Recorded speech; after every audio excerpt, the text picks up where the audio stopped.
What's happening, guys? I'm TechSource. Welcome to Setup Wars episode 179, where you submit your desk setup to get featured on the channel. If you guys want to participate, you know what to do. Make sure to watch the video link down below. But with that said, let the Setup Wars begin.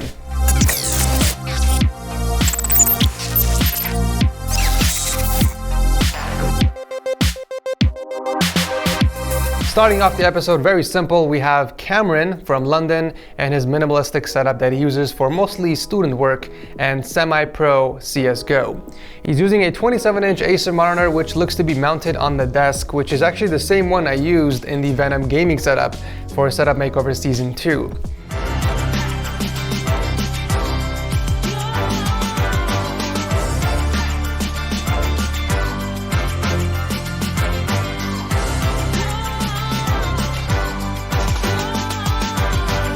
I actually really like this desk because of the giant mouse pad and the cable management net underneath the desk. But it's a bit overkill for a single monitor setup because this desk comes with 3 slits in the back, which is meant for routing cables from 3 separate monitors. But in this setup, Cameron actually made good use of the cutouts to route the cables for his Xbox One Elite and the MacBook Pro. Well done.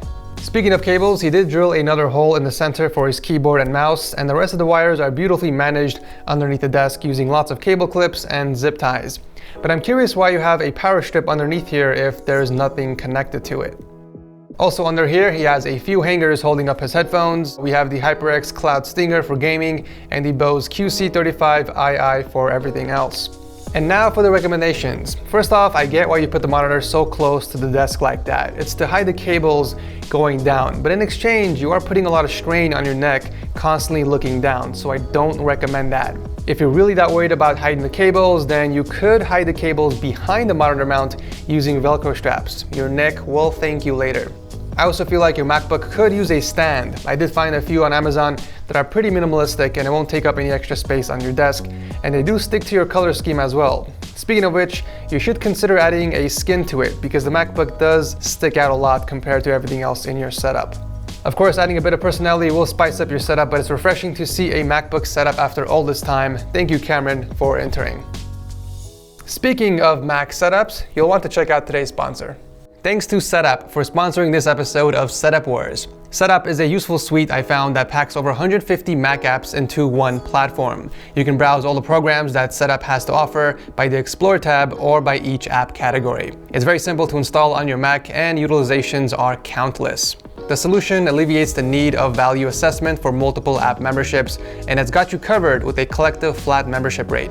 The suite takes minimal storage and processor impact for those who are mindful about system resources and speed while optimizing measurable project results. From tested apps for creatives, tinkerers, to developers, Setup has you covered, and its extensive collection will harmonize your workflow. We use this platform across all of our Mac computers. Next up is Aiden, who's also a member of my Discord, and this is the setup he uses for streaming. He's got a dual stack monitor setup with a 23-inch up top as an overhead and a 27-inch 144Hz monitor on the bottom. The tablet on the left is using an app which has a bunch of shortcuts to help while he's streaming. That's pretty cool. It seems that everyone and their mothers are using the black LINNMON tabletop with the Alex drawers from IKEA. This is pretty much the equivalent of a pumpkin spice latte from Starbucks that everyone always gets in fall. One of the reasons why it's so popular is because you get lots of surface area combined with storage space, and the colors work with pretty much any setup. Aiden is rocking the Ducky 1-2 Mini with Tai-Hao keycaps in blue and the Ninja Air 58 mouse in red, which I'm guessing blue was sold out because there isn't any consistency here with the colors. I do like that he drilled holes behind the speakers and the headphone hanger to route the cables through, and also the mic placement is pretty good. Putting the audio interface in the drawer is actually a pretty clever way of hiding it instead of mounting it underneath the desk like most people do, and this way you can actually still use it. The PC power in the setup is tucked away on the left side, and it's actually decently spec'd with a 2600X and a GTX 1060. I do like what you did with the acoustic panels. Creating a design around the painting and alternating between black and blue colors make the setup pop even more instead of going with a single static color. There's a few things I would recommend for your setup. Now, for starters, adding these isolation pads would help keep your speakers from vibrating at high volumes, but more importantly, you can tilt the angle of the speaker so that it's positioned more accurately towards your ears. Now, these foams are for 5-inch speakers, so you might have to do some cutting to make it fit perfectly with yours. And lastly, some wall raceways can help cover the cables from your TV if you care enough. But other than that, it's a pretty good setup for streaming, but if I'm honest, I kind of prefer your older setup simply because it was a lot cleaner with better cable management. Also, I'm kind of disappointed that you didn't even like my video. Next up is Neo from The Matrix and his quad display setup, which he built on a desk that looks like it belonged to an elementary school teacher at one point. You see, Andrew is no ordinary subscriber. This is a 21-year-old software engineer who also happens to be an admin on my Discord server, and this is actually his old setup that he used for pretty much everything, from gaming to programming and watching YouTube videos. And I'm not going to dissect this setup too much because he is in the process of sending his updated setup in his new apartment, and trust me when I say it's definitely something you want to stick around for. So Andrew has three 27-inch curved monitors and a 32-inch TV hooked up to a few monitor arms that were kind of stitched together. And then below that we got the Corsair K70 RGB keyboard and the Dark Core RGB SE mouse with an RGB mouse pad. The main reason why Andrew stuck with Corsair gear is because of iCUE. He believes that it's currently the best RGB lighting software available, and I couldn't agree more. I love that Andrew put his PC on top of a side table instead of placing it underneath the desk, especially if you're gonna water cool it, you gotta display it. It's packing a 9700K, that's clocked to 5 GHz, and we have an EVGA RTX 2080 XC Ultra underwater. I find it kind of funny that Andrew is using the actual TV speakers and sometimes the Google Home for audio. However, he does have a pair of Void Pro RGBs hanging from the side of the teacher desk. By the way, those universal hangers are super useful if you want to store your controllers, headphones, or anything similar. I'll drop a link below if you guys want to pick them up. They're super cheap too. Now here's the coolest part of this setup in my opinion. This is where Andrew's engineering skills come into play. So he integrated his Google Assistant with Corsair's iCUE software, so that way he can change the colors of his setup just by speaking into Google Assistant. That is pretty damn cool. Hey Google, make the PC lights red. Okay, making the PC lights red.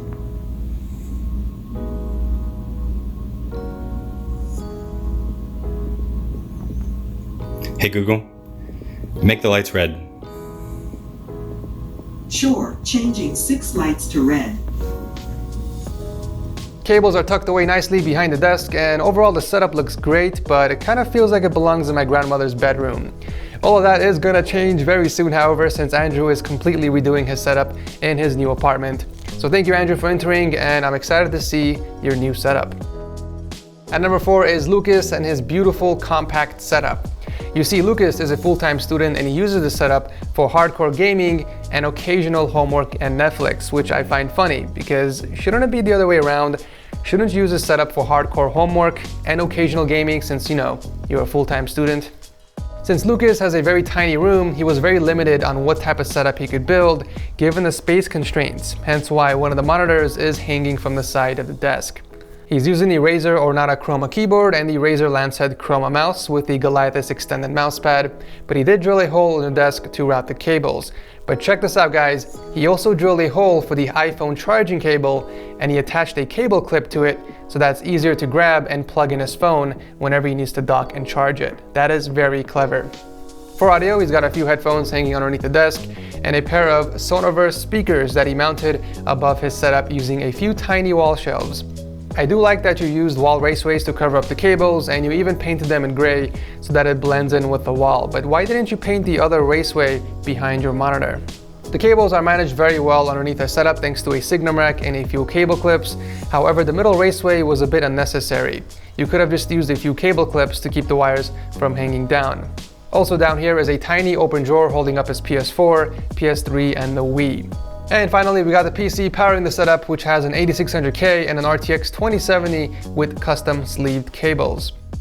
Okay, so there's a few things I can recommend to improve this setup. Now, if you don't want the second monitor hanging from your desk, then this is the only solution given the small space you have to work with. First up, you're gonna have to remove those 2 controller mounts and mount a wall shelf up there instead. IKEA sells a couple of white ones that will fit your setup perfectly. However, I do strongly recommend installing support brackets as well. You can even paint these in white so that it blends in with the wall. Next, you're gonna put the PC on top of that and then use a white cable sleeve to cover the cables going down. You might need to buy some extension cables as well for your mouse, keyboard, and speakers. With this new modification, you can move both monitors to the center of the desk while keeping your PC in sight. One last recommendation I can give you is upgrading your speakers. The Logitech Z200s sound way better than those cheap ones from Amazon, and they only cost 20 bucks. If you're willing to make those big changes, I think your setup will look a lot better. Either way, thank you Lucas for entering. Last but not least, we have Suraj with another compact setup. However, he has the PC on the ground. He's using a single 27-inch 240Hz gaming monitor from Acer, but it looks like he covered the chin with some white skins, which is actually a pretty good idea. He is using the popular IKEA Mickey desk, and on top of that, we got the Razer Huntsman keyboard with custom black and white keycaps and the Logitech G703 wireless mouse. For audio, he's got a pair of headphones hanging underneath the desk, the Corsair HS50 for gaming, and the M40Xs for media. And above the setup, he's got the Logitech Z200 speakers, which I actually just recommended in the last setup. I'm not sure if you're aware of this, but there are white versions of those speakers. Unless you're going for more contrast in your setup, then that is fine. The PC powering this setup is a beauty. It's packing the Ryzen 5 2600 and the RTX 2060 with custom sleeved cables and white LED fans. Honestly though, I would choose the PC over the PS4 any day. Take down the PS4 and move the monitor over to the left side to make room for your PC on the right. If you really want to mount the PS4 on the wall, then you can mount it right above the monitor. Also, the cables could be cleaned up a bit better. You really didn't need to buy a Signum rack because the desk does have a built-in rack where you can dump all the cables in, and the rest of the cables could be wrapped up using Velcro straps. It's a pretty good setup, but with some questionable choices. I'm sure with the minor tweaks, you can improve this setup by a lot. Thank you, Suraj, for entering. Again, I want to give a huge thanks to Setup for sponsoring this episode of Setup Wars. With a membership, you can download everything on the platform and all the future apps to come without additional in-app purchases. Check the link in the description to get a 7-day free trial of the full setup collection. And that is it for this episode of Setup Wars. As always, make sure you guys vote in the comment section below on who you think has the best desk setup. And for sneak peeks and other awesome setups not featured on the show, make sure to follow me on my Instagram account. I love your beautiful eye sockets. Thank you for watching, and I'll see you in the next one.